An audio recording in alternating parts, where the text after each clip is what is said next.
చాలా రోజుల తర్వాత మంచి క్యారెక్టర్‌తో వస్తున్నారనిపిస్తుంది అవునండి. ట్రైలర్ చూస్తుంటే. హ్మ్. అంటే మీ వాయిస్‌కి గాని, మీ కామిక్ టైమింగ్ గాని ఆ సినిమాలు చాలా ఎలివేట్ చేసాయి. ఎస్పెషల్లీ 'రేడియో' లాంటి ఫిల్మ్స్ కూడా.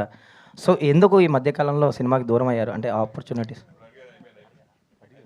ఇదే క్వెషను మీరు నెక్స్ట్ ప్రతి ప్రెస్ మీట్‌లో డైరెక్టర్లని, ప్రొడ్యూసర్‌లని అడగరా ఆవిడకెందుకు క్యారెక్టర్స్ ఇవ్వట్లేదు అని. తన్య. సరే. Hi madam. మేడం. అంటే ఓహ్! హాయ్. కాంట్రవర్సీ ఏమి ఉండదులే కానీ అంటే మీరు మీ ఫస్ట్ సినిమా నుంచి కూడా ఇప్పటిదాకా కూడా ఒకటే లుక్, మీరేం చేంజ్ అవ్వలేదు అసలుకి. స్క్రీన్‌లోనా బయటనంటారా? బయట కూడా అంతే మేడం. Okay. మీరు ఎప్పుడు మారలేదు అసలుకి. Thank you. మిమ్మల్ని మీ పాప సుప్రీత గారిని చూస్తే ఇద్దరు అక్క చెల్లెలే అనుకుంటుంటారు. ఇద్దరు సోషల్ మీడియాలో కూడా చాలా యాక్టివ్గా ఉంటారు. ఎలా అనుకుంటుంది సోషల్ మీడియాలో చాలామంది సెలబ్రిటీలు కొంతమంది వెనకడిగి ఉంటారు, కానీ మీరు చాలా యాక్టివ్గా ఉంటుంటారు. ఎలా చూస్తారండి సోషల్ మీడియాని మీరు? ఇట్స్ ఎ ప్లాట్‌ఫార్మ్ అండి. ప్లాట్ఫామ్ అంటే అంటే మీరు కొన్ని మీ ఫొటోస్ ఈ అంటే ఇన్స్టాగ్రామ్లో సోషల్ మీడియాని ఎలా చూస్తానంటారా? లేకపోతే దాంట్లో వచ్చిన రియాక్షన్స్ రియాక్షన్స్ని ఎలా చూస్తారు? నేను గతంలో కూడా ఒకసారి చెప్పానండి. ఫస్ట్‌లో పట్టించుకునే వాళ్ళం, తర్వాత పట్టించుకోవడం మానేసాం. మనదేంటి, నేనేంటి, నాకేంటి అంతే. ఈ చుట్టుపక్కల ఉండడం నాకు అనవసరం. నేనేం చేస్తున్నానో నాకు అది కావాలి. నేను ఇది పెట్టాలి, ఈ పోస్ట్ పెట్టాలంటే ఆ పోస్ట్ పెడతా. నేను ఇట్లా ఫోటో దిగాలంటే అట్లా దిగుతా. అది దట్స్ మై విష్ అంతే. ఏమనుకుంటున్నారంటే కష్టం. అవును. సో అంటే మీ పాపది కూడా ఒక డ్రీమ్ ఒకటి ఉంది. అంటే మా ఒక ఇంటర్వ్యూలో నేను చూశాను. మమ్మీ హ్యాపీగా ఉండాలి, చాలా హ్యాపీగా ఉండాలి, ఆమె హ్యాపీగా ఉండడం కోసం మేము ఏదైనా చేస్తాము ఇట్లా అనేసి చెప్పడం జరిగింది. మ్యారేజ్ ఇట్లా ఇది అనేసి, దానిపైన మీరేమంటారు? నా పెళ్లి గురించా, తన పెళ్లి గురించా? మీ మళ్ళీ మ్యారేజ్ చేసుకుంటే బాగుంటుందని ఒక ఎక్కడో విన్నాను మేడం. అట్లా సుప్రీత గారి ఒక ఇంటర్వ్యూలో ఆలోచన అయితే లేదు. ఉండుంటే ఇన్ని రోజులు వెయిట్ చేయాల్సిన అవసరం లేదు. ప్రస్తుతానికైతే ఆలోచన లేదు, ఇక మీదట కూడా ఉండదు అని అనుకుంటున్నా. మా అమ్మాయికి పెళ్లి చేసే వయసు వచ్చిందండి, నేనేం పెళ్లి చేసుకుంటానండి. ఆమె హీరోయిన్ కదా మేడం, మంచి మంచి సినిమాలు చేస్తున్నారు. ఇంకా నెక్స్ట్ ఎందుకంటే మన తెలుగులో చాలా వరకు కూడా హీరోయిన్స్ లేరు. ఆ కొరత ఇప్పుడైతే నా తీస్తుంది. పెళ్లి ఆల్రెడీ ప్రెస్ వాళ్ళు ఎప్పుడో చేసేసారండి. రాసేసారు కూడా. అవునా? యా ఎప్పుడో అచ్చా అచ్చా, చానాళ్ళ క్రితం. ఛానల్ క్రితం. అచ్చా అచ్చా. Thank you. సుప్రీత గారికి వచ్చే స్టోరీస్ మీరు కూడా వింటారా మేడం? ఇన్ని ఎట్లా సెలెక్ట్ చేసుకుంటారు? వింటారు. వింటాను. డెసిషన్ మేకింగ్ తనదే. తనదే. ఇది నీకు ఓకేనా, నీకు చేయాలని ఉందా అని అడుగుతా. నేను చెప్తా ఇది పెద్ద నాకు నచ్చలేదు, డెసిషన్ ఈజ్ యోర్స్ అంటాను. కొన్ని వద్దు అని చెప్పేస్తాము. ఈవెన్ కొన్ని ప్రైవేట్ ఆల్బమ్స్, కొన్ని సాంగ్స్ కూడా వస్తుంటాయి. సో వాటిని ఫస్ట్ నేను కొన్ని వద్దని చెప్పేస్తాను. కొన్ని విని ఇది నీ డెసిషన్, నీకు ఓకేనా అని అడుగుతా. If she's okay షిల్ do it. But like లేదంటే ఆమె కూడా చాలా అగ్రెసివ్గా ఉంటారు అసలు. ఈ స్టోరీ సెలక్షన్స్ కానీ మీడియా అంటే సోషల్ మీడియాలో చాలా బాగా స్పందిస్తుంటారు, బాగా ఇది ఉంటుంటారు. అవును. అందుకే నా అగ్రెషన్ కొంచెం తగ్గింది. దానికి కొంచెం అంటే కొంచెం ఉడుకు రక్తం కదా, కొంచెం ఫాస్ట్గా ఉంది. నెక్స్ట్ ప్రాజెక్ట్ ఏముంది మేడం? మీ ఇద్దరి కాంబినేషన్ ఎప్పుడైనా ఎక్స్పెక్ట్ చేయొచ్చా నెక్స్ట్ మళ్ళీ? యా తను చేసిన ఫస్ట్ మూవీ ఇంకా రిలీజ్ అవ్వలేదు. బట్ ఆ మూవీలో నేను క్యారెక్టర్ చేశాను, తన కాంబినేషన్లోనే చేశాను. అది కూడా డాక్టర్ క్యారెక్టరే. కానీ మీరు తెలుగు సినిమాలు కొద్దిగా దూరం అవుతున్నట్టు అనిపిస్తుంది మాకు. ఎందుకంటే మిమ్మల్ని బొమ్మరిల్లు కొంచెం గట్టిగా చెప్పండి ప్రొడ్యూసర్లకి, డైరెక్టర్లకి. ప్లీజ్ వినండి అందరూ. ఓటీటీ ప్లాట్ఫామ్ కూడా బాగా ఉంది ఈ టైంలో.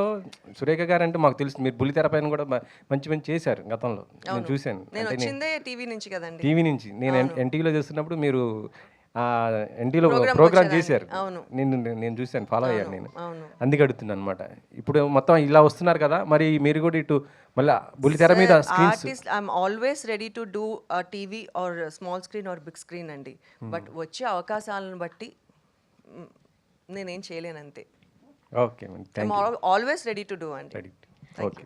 Tanya, so how will be your character in this movie, and how is working with this entire cast and crew? Means what you'll say? It was lovely working with this whole India team. సంబంధాలు వద్దు.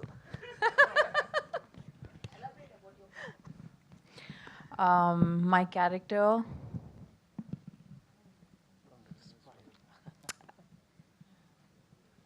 I think it's just a very simple character who gets caught up in some story that is going on and gets caught up in the controversy of everything. But yeah, it was lovely working with the team. I think the team is important for me when I choose a project and how they treat me. So I felt good in this team, so I took on the project. Imanta, Thank you. Iman sir, here. And as a music Hi, sir. director, you add Yeah. so much value to the film, like Yes. films like this. Like you did commercial genre, you did thriller genre, you did sci-fi, all those things. But when it comes to thrillers, the background score is most important to hook the audience. So how will you take care that department while you're composing, sir?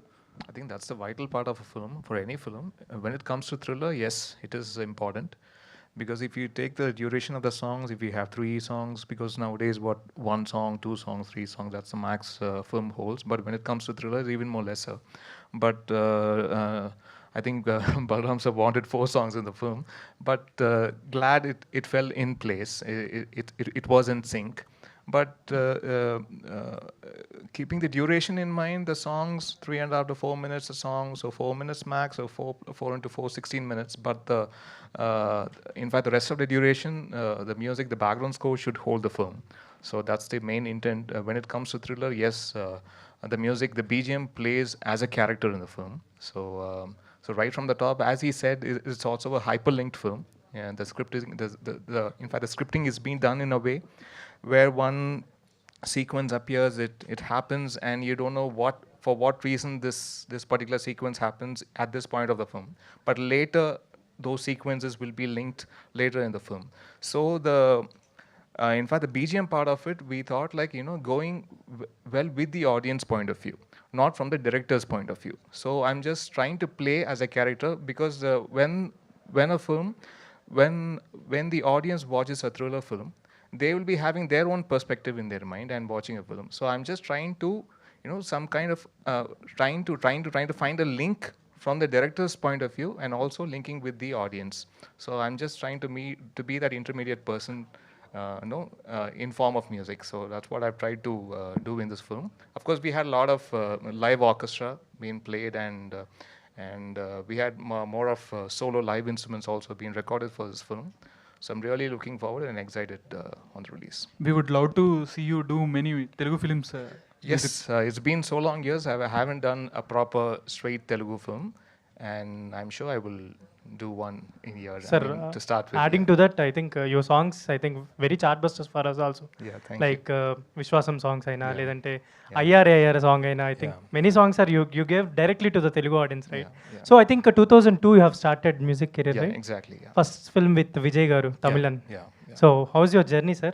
Yeah, it's been fabulous. Yeah, Tamil, in fact, the audience has been fantastic all these years. The love, the appreciation, the kindness. It's been sustained for so long years, because I'm a person who is not anywhere related to the cine industry. I'm a person first generation into this film industry. My father was a teacher, my mom was a housewife. So coming from the roots, from the basics, and then stepping into this industry, everything was new to me. And the people of Tamil Nadu, and not only Tamil Nadu, and overall the music lovers around the globe, the kind of support they have been giving me all these past 24 years has been wow. And my gratitude to them. That's it. Thank you, sir.